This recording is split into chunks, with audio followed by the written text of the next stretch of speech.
Okay.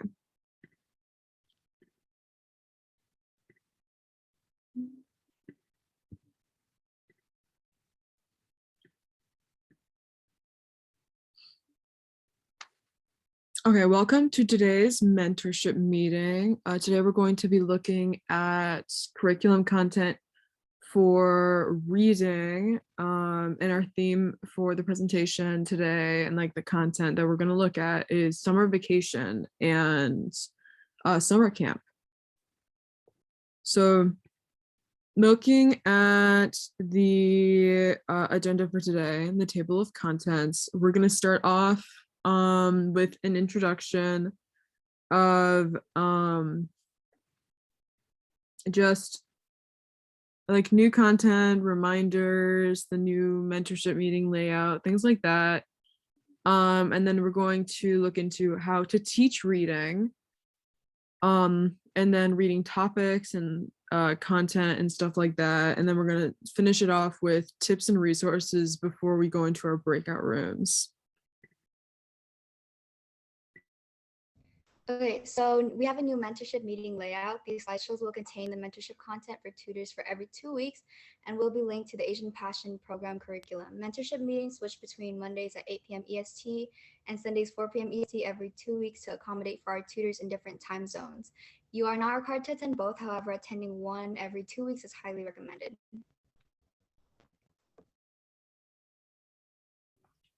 Just some reminders, guys. The December award ceremony is coming up, and the RSVP link is linked to the slideshow. For tutoring policies, see pages 10 and beyond of the APP information document for updates on that. And for any new tutors, please fill out the tutor contract as soon as you can.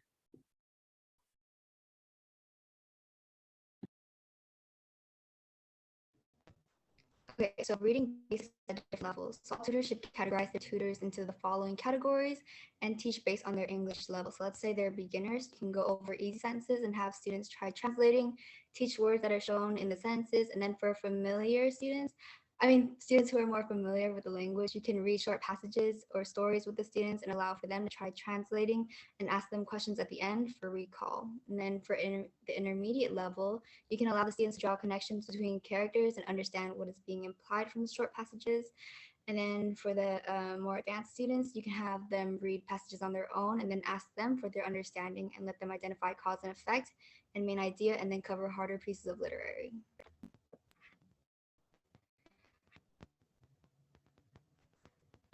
Okay, so for the lesson development, going into the classes, you want to have them first understand the basics and then let them use the knowledge and then practice reading in lessons and then providing homework for them. And for example, you can start off with reading small sentences and learning new words and then leading on to translating the sentences and identifying the meaning, and then reading short passages and translating that, and then answering questions within homework for comprehension. Going into our sample lesson for reading, again, our topic is going to be like summer camp, summer vacation, and we're just going to look at like a sample reading lesson, like reading comprehension. So for the sample lesson, just for the plan of it, the layout, you can start off with section 1, warming up by translating the English passages or explaining the meaning behind the passages in simpler terms. The second section, preparing through going over reading comprehension strategies. And lastly, having your student independently work on formally reading and comprehending the passages. And just some vocab, make sure to include some vocab in the lesson. Here are just some examples of terms to include relating to our topic.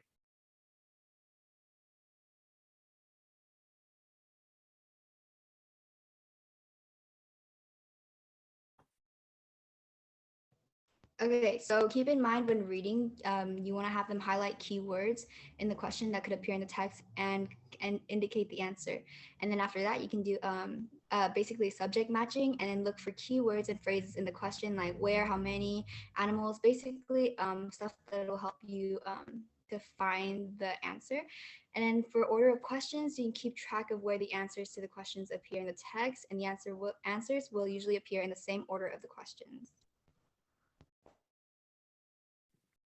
Just to apply the tips that we just learned, here is a reading practice, and a lot of this is annotated. You obviously, when you are giving this to your student, you won't annotate it. You'll just give like the raw worksheet. But looking at key phrases, each one is highlighted a different color for each question, and you can see that it corresponds into the passage itself. So for the first one, it says, what is the narrator's favorite beach? And the key phrase is my favorite beach. And you can see it's yellow, and it connects back to yellow in the passage. And then in the second question, it has both a subject, animals, so you know you're looking for an animal, even if it wasn't multiple choice. What animals does the narrator see in the water? And so in the water is the key phrase. And again, it lines back up into the passage. And then for 3, it says how many? So you know you're looking for a number. Shells correlates back into the text. And then 4, where did the narrator put their shells last year? So put, you're looking for the narrator like completing an action, like to put, to place, or to hide, something similar to that. And you could also use the special phrase last year. It isn't highlighted, but certain aspects of time are also important. Like it could say, like for a different passage, you could say like, this year I placed the shells in one place, and then last year I placed it in a different place. So that's also important. And then what does the narrator want to learn this year? Again, it's like an action verb, what the narrator wants to do. And it connects back to the passage. And if you notice, I stated previously, all of the questions are ordered chronologically. They appear in the text as they appear in the order of questions. So that's another tip you can use for your student. If you're stuck on a question and you can't find it, try skipping to the next one, and then you'll know that the answer is somewhere between the 2 questions that they answered. Moving on, here's a second sample practice, and this one essentially, it doesn't have any annotations. It just kind of shows you other practices that you can utilize for your student with questions. And then this one, instead of a passage, it's a flyer. So some other types of questions you can use true, false, justified, where they would answer if the statement is true or false, the text, and then they would quote like a phrase or something that indicates their conclusion that appears in the flyer or passage or whatever you use. So for number 1, it would be false, because the camp, if you look over here, it says Camp Elkanah instead of Camp Emerson. And then they would quote Camp Elkanah.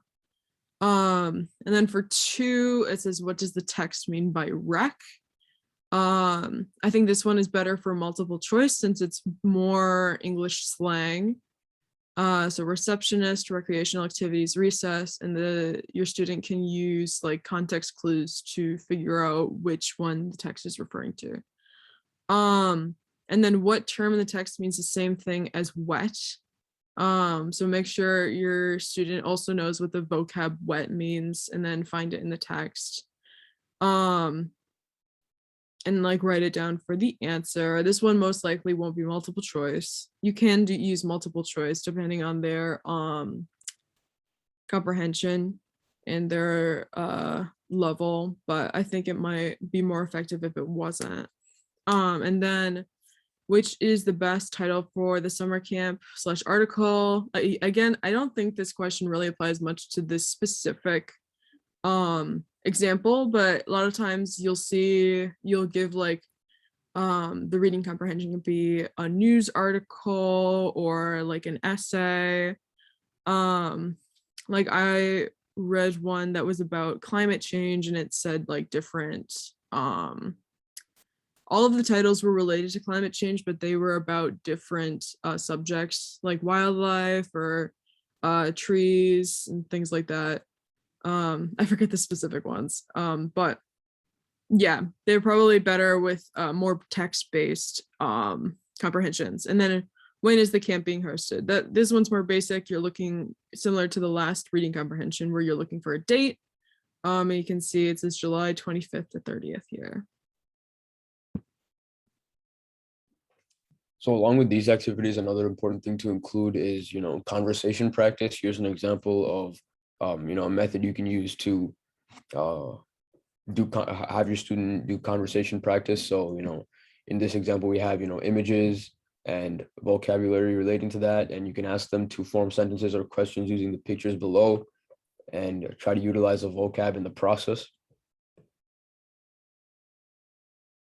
Another beneficial thing you could use, it's optional, but it's a potential idea, something to include is, a video that covers the content relating to the lesson. Here we linked a good video that addresses reading comprehension for beginners in English. So that's also another option you have. And lastly, homework. Make sure that you are assigning homework to students. And this can be anything found in the resources on the next slide or anything else you want your student to particularly work on based on what they obviously need to work on.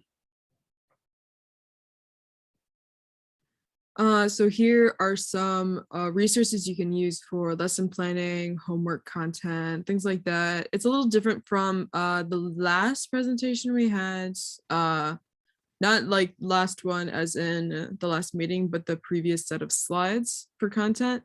So for this one, we separated it with like info that you can use in your lessons, and then lesson plans, like example lesson plans you can use. So here there's basics of reading, that would be info, and then lesson plans, activities. So this one's more general and just activity ideas that you can utilize to come up with like activities for reading with your student. And then finally, like material, it has a lot of reading comprehensions, practices, and a lot of it is based upon your student's comprehension level. And all of that is in the slides. Since it's a lot of links, I won't link it all in the chat right now, but you can go back to the slides later. Oh, which I will link for you guys in just a second. And then thank you for coming to the presentation. We are going to open up the breakout rooms in 1 second. Let me just get you guys the link for the slides that I forgot to give you earlier. And I can open up the breakout rooms.